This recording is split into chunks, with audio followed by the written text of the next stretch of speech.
Республика восстанавливается после жутких морозов, которые преследовали в основном коммунальную систему региона с начала года. Глава Коми на неделе заявил, что холода мы преодолели достойно, и поблагодарил аварийные службы за оперативную работу на коммунальных ЧП. Между тем, в истории с Вуктылом, где жители вынужденно мерзли в квартирах, намечается продолжение. Сейчас региональный стройжилтехнадзор проверяет правильность начисления платежей за некачественно оказанные услуги. Ольга Коняева о том, как мы прошли испытания холодом. С первых дней Нового года аварийные службы ЖКХ и энергетиков работали в авральном, а потому героическом режиме. Батареи в квартирах поселка Касью Печорского района ремонтировали под бой курантов. 4 января без тепла остался корпус Вуктыльской ЦРБ, 22 пациента и 14 медиков. Порыв на Воркутинском водоводе устраняли всю ночь. 17 января без электричества оказались Усинские села. В начале февраля без света остался Кайгородский и часть Сысольского района. Между тем, этот год не стал чем-то исключительным по числу инцидентов и аварий. Несмотря на трескучие морозы, количество нештатных ситуаций примерно на том же уровне, что в предыдущие годы.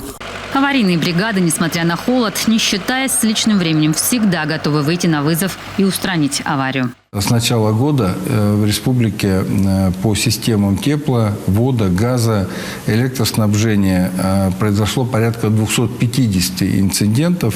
Один из последних примеров – это порыв на водопроводе в Сыктывкарском поселке Максаковка. И хочу отметить слаженную работу ремонтной бригады, хотя надо подчеркнуть, что работа велась на 30-градусном морозе, и ремонтники работали всю ночь. И, в общем, к утру авария была устранена, и водоснабжение всех домов, попавших в вот эту аварийную ситуацию, было восстановлено. Там не только были жилые дома, там еще и социальные объекты были.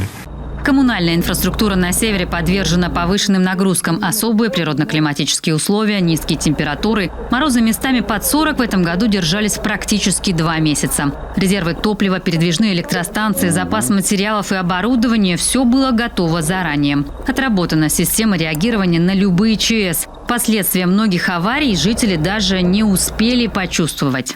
Причина ветхости данного участка. Летом он выдержал гидравлические испытания, но, к сожалению, все равно произошел порыв. Сети довольно изношены, не только в Пашге, но и в других населенных пунктах такая проблема имеется. Собираетесь менять полностью систему? Но в рамках возможностей бюджета такие работы проводятся ежегодно. Аномальные морозы выявили слабые места. Замерзали колодцы, колонки и водопроводные сети. В Кайгородке промерзание грунта привело к аварии на централизованной системе водоснабжения.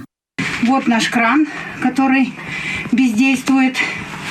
Так мы моем посуду в тазиках. Тут же мы моем ручки.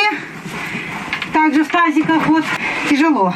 Администрация, почта, а главное, жители 3 домов остались без воды. Сельчане терпеливо ждали. Возмутились, когда узнали, что в учреждениях вода появилась, а в домах нет.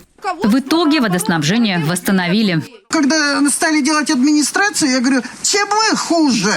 Пусть они 2 недели посидят вот так же, как мы, без воды. На одной из улиц частного сектора в Выльгарте вода замерзла в подземных колодцах. Водоканал пытается исправить ситуацию. Жители без воды с 12 марта. Подобная ситуация в одном из домов Троицко-Печорского района. Коммунальная служба пока устранить проблему не может. Глава района обещает организовать подвоз воды. Жителям тяжело ходить за водой на колонку. У нас 21 февраля прорвало воду. Вода домой не поступает. Берем, ходим в колонке к мосту. Это не рядышком. Мы пенсионеры. Водопровод, он был бесхозный, но администрация сельского поселения провела работу по постановке на учет. Вот, к сожалению, когда были сильные морозы, часть этого водопровода промерзала. Мы направляли наше предприятие, МБУ «Ресурс», для того, чтобы провести работу по отогреву. Вот по данному дому эти мероприятия не увенчались успехом. Самая острая ситуация была в Вуктыле. Несколько недель в аномальные холода люди замерзали в квартирах. Оборудование котельной не выдерживало нагрузки. Порывы на сетях один за другим. К расследованию ситуации подключилась прокуратура, Следственный комитет. По инициативе главы Коми сейчас отрабатывается вопрос перерасчета за некачественно предоставленные жителям услуги. Правительство Коми делает все, чтобы ситуация не повторилась к следующему году. Вопрос в дальнейшем деятельности предприятия. То есть у прокуратуры, естественно, тот спектр мер реагирования и, в частности, опять же, действия, бездействия органов Ростехнадзора. Что делал муниципалитет, когда котельная непосредственно находится на их территории и обязанность по подготовке к зиме с муниципалитета никто не снимал. Этому всему будет дана оценка. В Коми планово ежегодно ремонтируются сети, меняются целые участки труб. При подготовке к зимнему периоду следующего года ресурсоснабжающие организации, управляющие компании и муниципальные власти, конечно, учтут недочеты, выявленные главным испытанием года – морозами. Очень надеемся, что зима 2020-2021 годов станет таким горьким уроком для коммунальных служб с тем, чтобы были сделаны выводы и главным образом касательно подготовки в летний период жилфонда к отопительному сезону. Более того, вопросы, касаемые получения паспортов готовности, тоже должны быть на особом контроле не только нас, как общественников, но и органов местного самоуправления и, конечно же, надзорных ведомств. В столице Коми утверждена трехлетняя инвестиционная программа по замене теплосетей, большая часть которых выработала проектный ресурс. Коммунальщики тщательно следят за состоянием каждого участка. Сумма вложений составит 225 миллионов рублей. Львиная часть работ придется на этот год.